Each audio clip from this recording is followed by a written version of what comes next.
Still my friend. The story of two friends. Priya and Rashmi walked together, laughing. They had been inseparable since the first day of school. They walked to class together. Priya was quiet and thoughtful, the kind of girl who listened more than she spoke. Rashmi was lively and expressive, always dreaming a little bigger than the classroom walls. Together, they balanced each other perfectly. Rashmi said, "If we sit in the last bench today also, teacher will definitely scold us."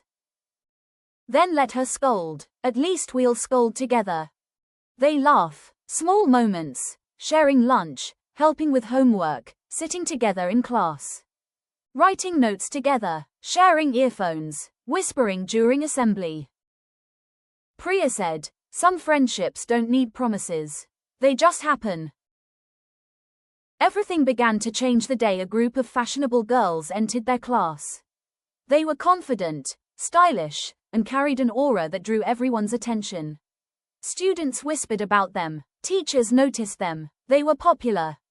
"They're so cool, they're always trending on Instagram." Rashmi watches them, clearly impressed. She watched them from a distance, curiosity slowly turning into admiration. She had never cared much about popularity before, but now it sparkled in front of her like something she had been missing. One afternoon, the leader of the group, Annika, casually complimented Rashmi's shoes. It was a small moment, but it meant everything to Rashmi.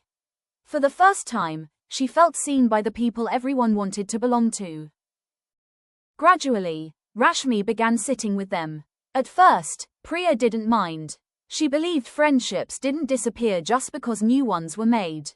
But days passed, and Rashmi stopped waiting for her. When Priya finally asked what was wrong, Rashmi brushed her off. "Don't make it a big deal," she said, avoiding Priya's eyes. That was the first crack. Soon, Rashmi wasn't just distant, she was different. She laughed louder, dressed differently, and started caring about things she never had before. The seat beside Priya stayed empty.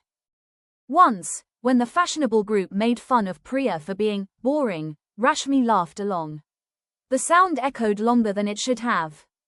Priya heard it. She didn't argue, she simply walked away. Inside the popular group, Rashmi enjoyed the attention at first.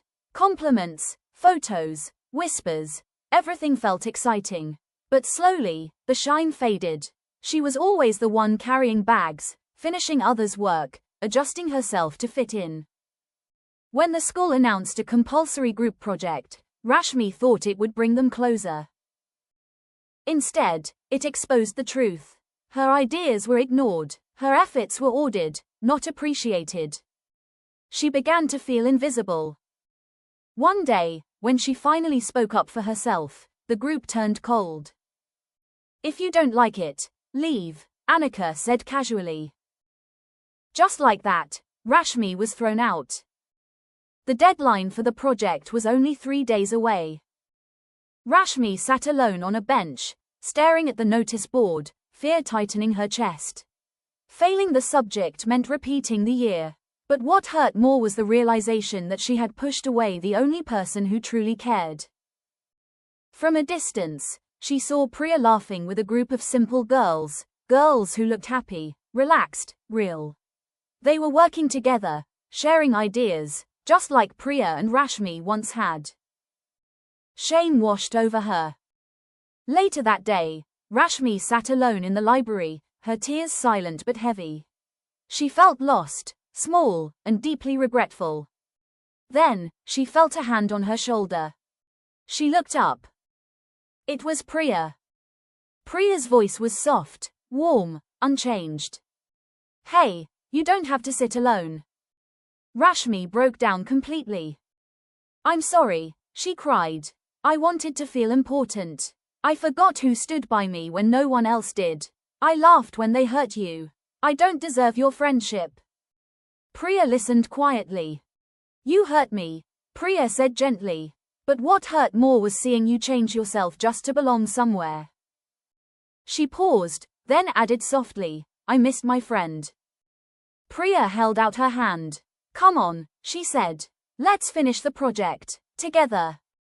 Over the next few days, they worked side by side, writing, correcting, laughing, and rediscovering what they had lost. Rashmi felt lighter, honest, and finally herself again.